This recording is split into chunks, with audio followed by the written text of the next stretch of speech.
I've done a lot of talking about Tetsuya Mizuguchi's musical games, but I don't wish to make him out as a one-trick pony. There's plenty of room at Q Entertainment for a more conventional puzzle game as well. Enter METEOS, a new take on the classic blocks fall, everyone dies concept that is widely considered the DS's counterpart to the PSP's Luminous.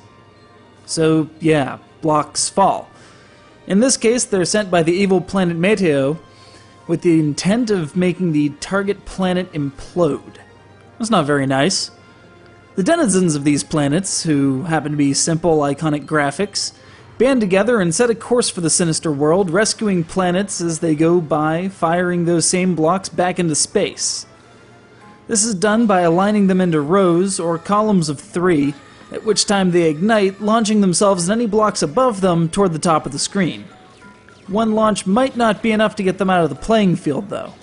Each world has its own specifications, from width to height, to gravity, to launch energy, to which colors of blocks are present.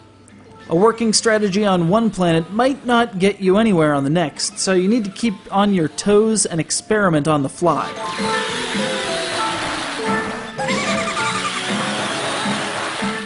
The story mode has 3 layouts: a linear path of 8 stages, a branching 29-planet array, and a mission-based arrangement reminiscent of Star Fox. In each stage, you're playing head-to-head against a computer opponent, flinging your launched METEOS into their playing field as could be expected. Cause them to crash and you advance to the next stage. If you need more ammunition, you can speed up the pace of the rain temporarily by holding the stylus on the icon in the lower right, or by holding either shoulder button.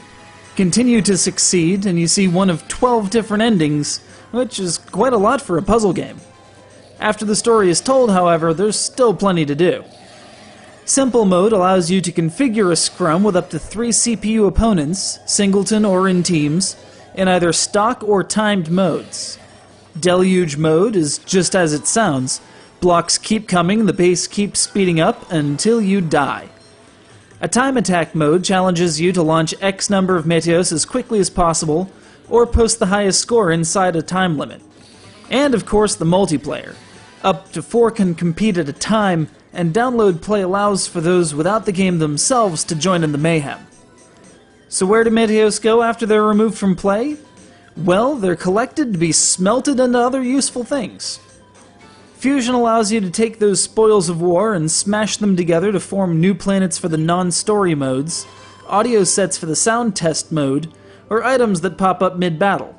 Some fusions require the ultra-rare elements Soul and Time, though, which can be synthesized for a price or occasionally encountered in the regular game. When you see one, take action. METEOS may lack the harmony of, say, Res or Luminous, but there's still plenty of ear candy to be enjoyed.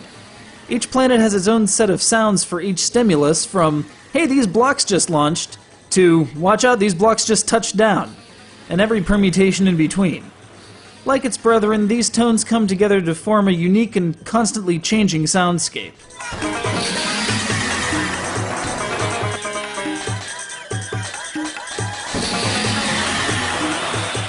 That said, the head-to-head action is usually so frantic you won't have time to sit back and take in the music. It's annihilate or be annihilated. If you don't have a DS, you can get METEOS on Xbox Live Arcade, but the original touchscreen implementation is, I've found, the optimal control design. There's also a Disney-branded edition, if you absolutely need a dose of princesses. I say accept no imitations. Launching less than a year after the DS itself, METEOS became one of the go-to puzzlers on the fledgling handheld, and to this day, it remains a great experience.